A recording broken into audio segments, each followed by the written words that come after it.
Baiklah, kita akan membahas tentang soal-soal yang berhubungan dengan listrik dinamis.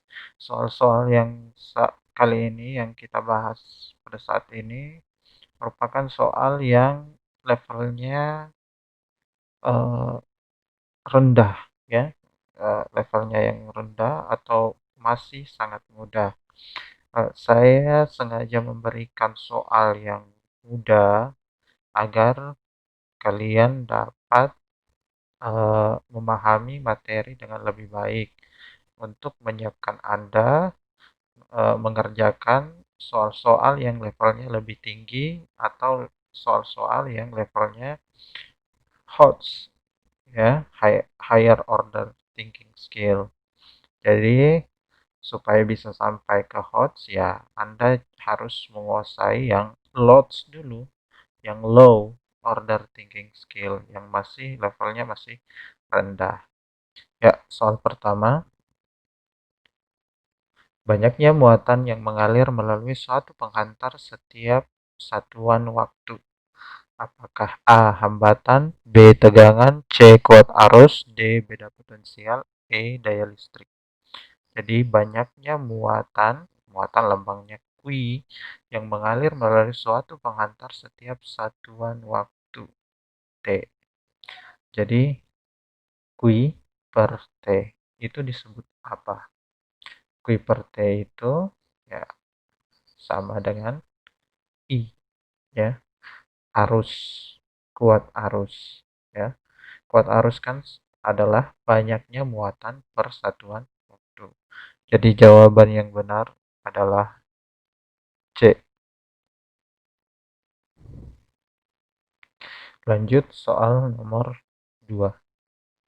Nomor 2, muatan listrik 60 coulomb mengalir melalui suatu penghantar selama 2 menit. Maka kuat arusnya adalah A 0,5 ampere, B 0,36 ampere, C 12 ampere, D 5 ampere, E 55 ampere. Nah, di sini muatan listrik 60 coulomb. Berarti yang diketahui adalah Q sama dengan 60 coulomb. Mengalir melalui suatu penghantar selama 2 menit. 2 menit. Rubah ke detik, ya. 2 menit kali 60 sama dengan 120 sekon. Ditanyakan adalah arus. Nah, masih ingat arus adalah banyak besarnya muatan yang melalui suatu penghantar per satuan waktu. Muatan per waktu. Muatannya sebesar 60 coulomb per 120 sekon. Maka hasilnya adalah ya 0,5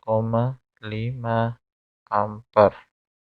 Jawabannya adalah A. Soal nomor 3.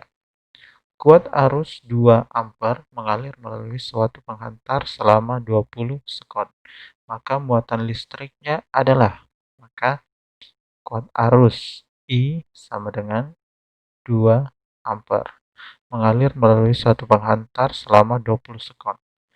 T sama dengan 20 sekon.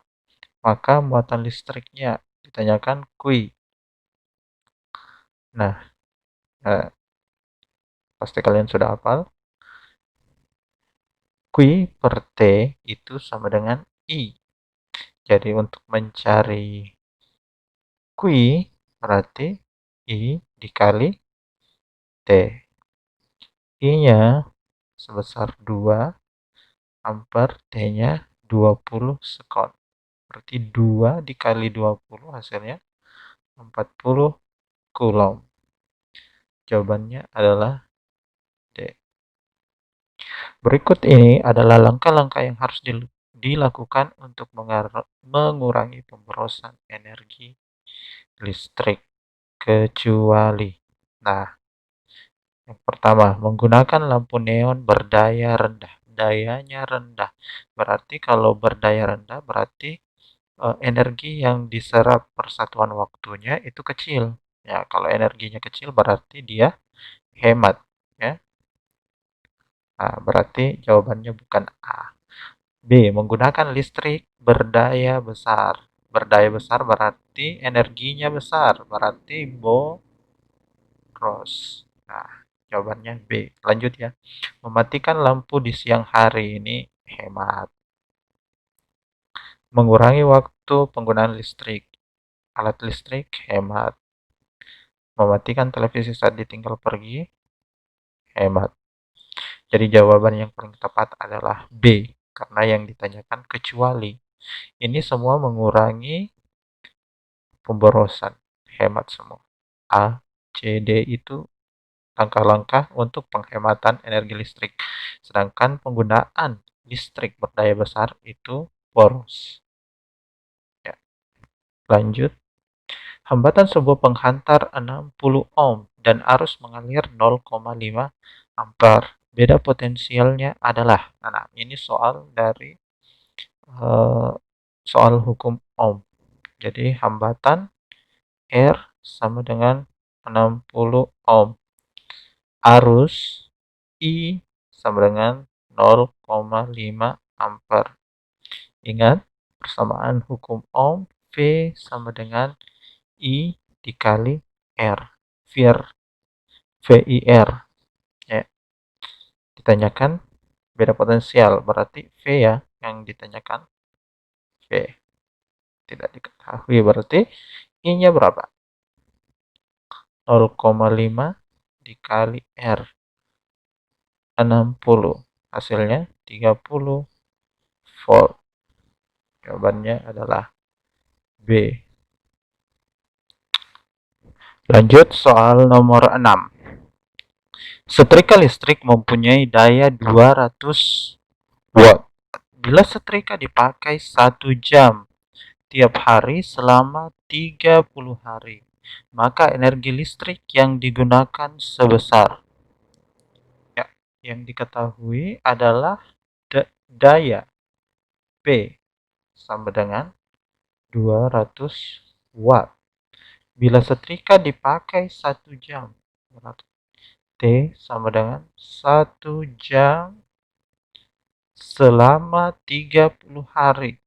1 jam dikali 30 hari berarti sama dengan 30 jam. Ya. Maka energi listrik yang digunakan, yang ditanyakan adalah W. Nah, lihat. Ingat hubungan antara energi dan daya. Ya, energi dan daya hubungannya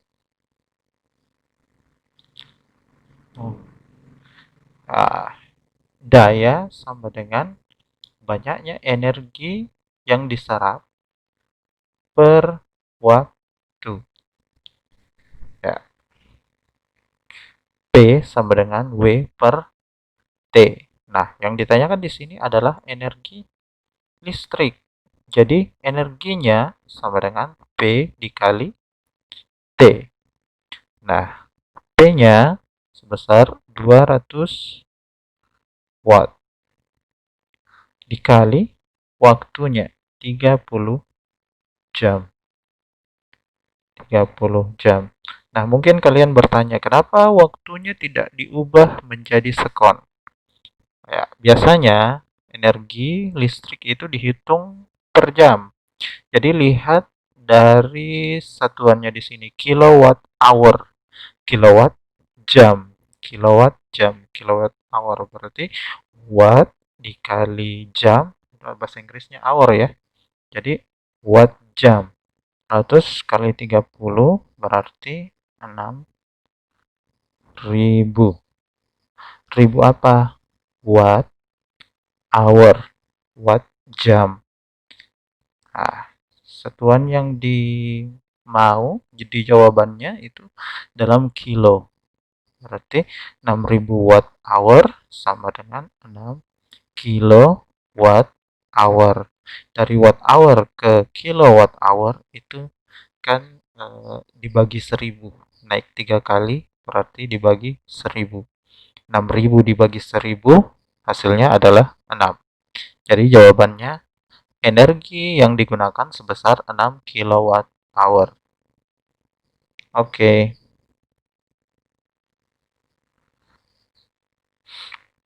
Lanjut. Bila voltmeter menunjukkan 50 volt dan ampermeter menunjukkan 2,5 ampere, maka besarnya hambatan R. Nah, ini adalah soal hukum Ohm lagi, ya. Hukum Ohm.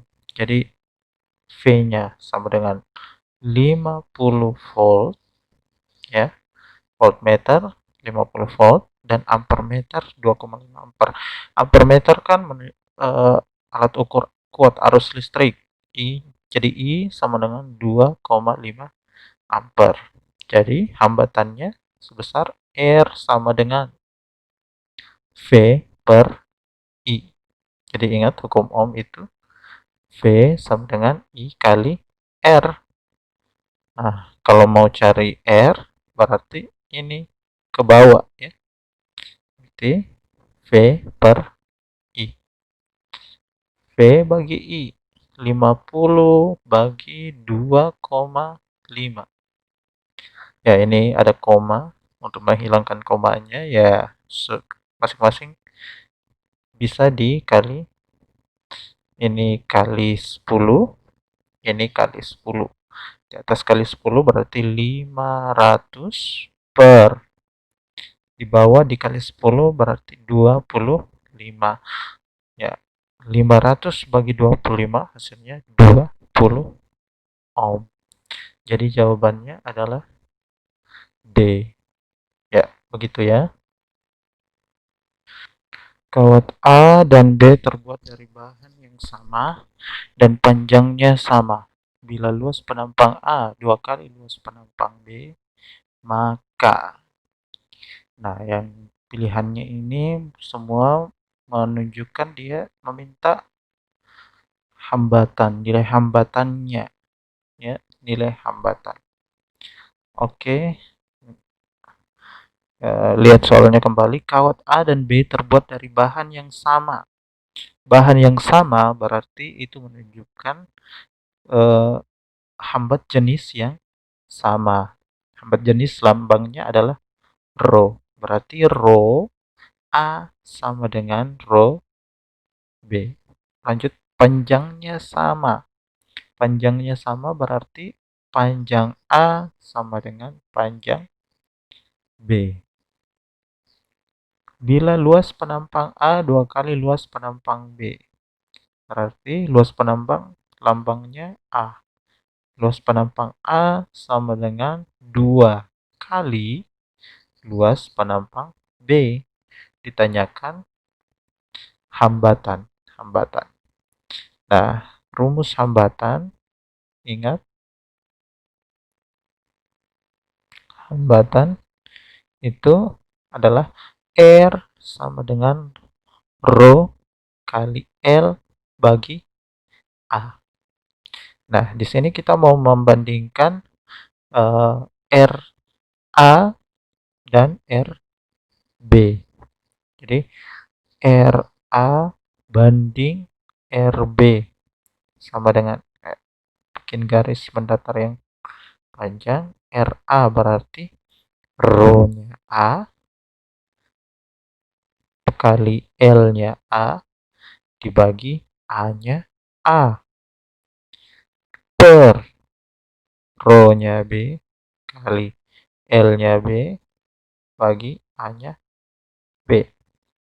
Nah, dari informasi diketahui Rho A sama dengan Rho B. Kalau Rho A bagi Rho B karena sama maka hasilnya 1. Ya, ini 1. Ya. LA sama dengan LB. Ya. LA dibagi LB ya hasilnya 1 juga. Jadi tersisa A per AB. A-nya kan A-nya luas penampang A sama dengan 2 kali luas penampang B. Berarti kita bisa rubah RA per RB sama dengan 1/A A per 1/2 A. Ya, kalau dapat bentuk seperti ini, ya paling bawah, paling paling bawah kalikan yang paling atas. Berarti 1 kali 2A A per AA kali 1. Yang tengah kali yang tengah. AA kali 1. 1 bagi 1 kan 1. AA bagi AA 1. Jadi sisa, saya lanjut di sini ya. RA per RB sama dengan 2, maka RA atau hambatan A sama dengan 2 kali hambatan RB. Kita lihat hambatan A setengah kali hambatan B. Hambatan A 1/4 kali hambatan B. Ya, bukan ya. Hambatan A 2 kali hambatan B. Atau hambatan B sama dengan 1/2 kali hambatan A. Hambatan B setengah kali hambatan A. Ya, ini. Hambatan B setengah kali hambatan A. Ini salah. Jadi jawabannya adalah C. Oke, soal selanjutnya. Arus maksimum yang melalui sekring adalah 3,4 ampere. Banyaknya lampu yang dapat dipasang paralel dengan tegangan 220 volt, ya, 110 watt.